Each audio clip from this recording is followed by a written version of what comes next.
So আমার হয়ে গেল ডিম আলু সুজির বরফি।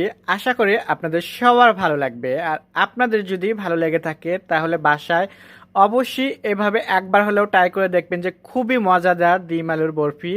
অ্যান্ড আমার যে ভিডিওগুলো দেখেন সব সময় কিন্তু আমি চেষ্টা করি আপনাদের জন্য নতুন নতুন ভিডিও নিয়ে আসার জন্য। সো আশা করি আপনারা আমাকে বেশি বেশি করে সাপোর্ট করবেন আগামীতে আমার ভিডিও নতুন নতুন দেখার জন্য। আমার ফেসবুক পেজে লাইক ও শেয়ার ও কমেন্ট করবেন বেশি বেশি করে। সো সবাই ভালো থাকবেন, আল্লাহ হাফেজ। ঈদ মোবারক সবাইকে।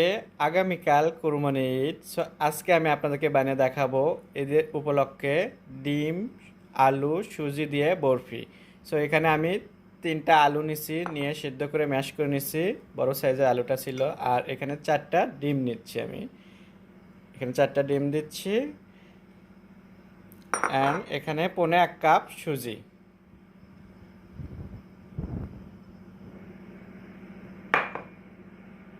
এগুলো এখন আমি নিয়ে নিচ্ছি ব্লেন্ডারে। আমি নিয়ে নিলাম ব্লেন্ডারে। এখন এখানে অ্যাড করে দিচ্ছি চিনি 1 কাপ, সাথে দিয়ে দিচ্ছি একটু এলাচ অ্যান্ড দারচিনি গুঁড়ো, সাথে আছে একটা কনডেন্স মিল্ক, সাথে দিয়ে দিচ্ছি একটু ঘন দুধ।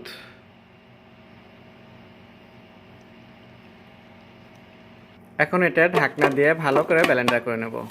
সো হয়ে গেছে আমার ব্লেন্ডার, দেখতেই পাচ্ছেন। এখন আমি যাব চুলোতে। আসলাম আমি চুলোতে। চুলোতে একটা আমি প্যান বসে দিচ্ছি। সো আমি 2 ভাগে বানাবো, সেজন্য 2টা চুলোতে 2টা প্যান নিয়েছি। আমি আপনাদেরকে দেখাচ্ছি। এখন আমি এখানে দিয়ে দিচ্ছি একটু ফুড কালার, এলো ফুড কালার দিয়ে দিচ্ছি, সাথে দিয়ে দিচ্ছি আমি এখানে একটু ঘি। এখন আমি দিলাম চুলোর আঁচটা ধরে, গ্যাসের চুলো আমি আঁচ ধরে দেওয়ার পরে এখন এটা ভালো করে আমি নাড়াচাড়া দেবো। এভাবে ঘন ঘন নাড়া দিতে হবে, তাহলে কিন্তু দরদ বাটবে না। এভাবে আমি বরফিটা বানিয়ে নেব। আর একটা যেটা আমি হাফ রেখে দিলাম, ওটার কালার একটু আমি গ্রিন কালার করব, ওটা আমি পরে দেখাবো। এখন আমি এটাকেই বানিয়ে নিচ্ছি, এটাই দেখুন।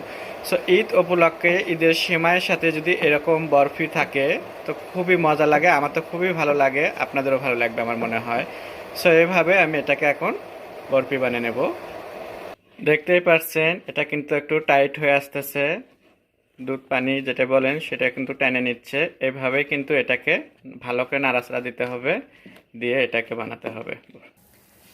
এটা বানানো খুবই সহজ, দেখতেই পাচ্ছেন খুবই অল্প সময় কিন্তু আমার এটা হয়ে গেছে। অনেকটাই টেনে আসছে, আর হয়তো বা 1 থেকে 2 মিনিটের মধ্যে আমার এটা হয়ে যাবে। সো হালুয়াটা আমার হয়ে গেছে। এখন আমি চুলাটা অফ করে দেবো, দিয়ে ঠান্ডা করে আপনাদেরকে বরফি করে দেখাবো। আমি এখন একটা কাঁচের বাটি নিচ্ছি, নিয়ে এখানে একটু ঘি ব্রাশ করতেছি। এই বাটিতে করে আমি এখন বরফিটা ঢেলে নেব। এটাকে গরম গরম অবস্থায় কিন্তু এভাবে করে বাটিতে ঢেলে এটাকে সমানভাবে বসাতে হবে, তাহলে দেখতে খুবই সুন্দর হবে, আর তখন কিন্তু কাটতেও সুবিধা হবে। আমি সমান করে এটাকে রেখে দিলাম। এখন এটা ঠান্ডা করার জন্য আমি এটা 30 মিনিটের জন্য রেখে দেব। আর এই ফাঁকে আমি বাকি হালুয়াটা বেনে নেব। এখানে যে হাফ লেয়ারটা রেখে দিয়েছিলাম, এখানে আমি এখন গ্রিন কালারে ফুড কালার দিচ্ছি, এখানেও আমি ঘি দিয়ে দিচ্ছি। এখন আমি চুলার আঁচটা ধরে দিলাম, দিয়ে আমি এটাকে ভালো করে এভাবে এখন মিশিয়ে দেব। আর সেমভাবে আমি বেনে নেব। এটা বানানোর জন্য আমি তেমন একটা আপনাদেরকে ভিডিও করে দেখাচ্ছি না।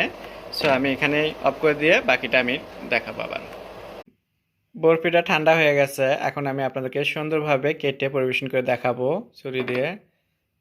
তো আমার হয়ে গেল ডিম আলুর বরফি। দেখতেই পাচ্ছেন সুন্দর করে আমি কেটে নিচ্ছি একটু তেরছে তেরছে করে, আর উপর দিয়ে আমি দিয়ে দিচ্ছি কিশমিশ এভাবে।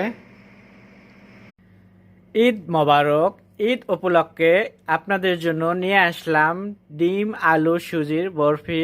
সো আশা করি আপনাদের ভালো লাগবে। সো সবাই আমার সাথেই থাকুন, আমার ফেসবুক পেজে লাইক করুন।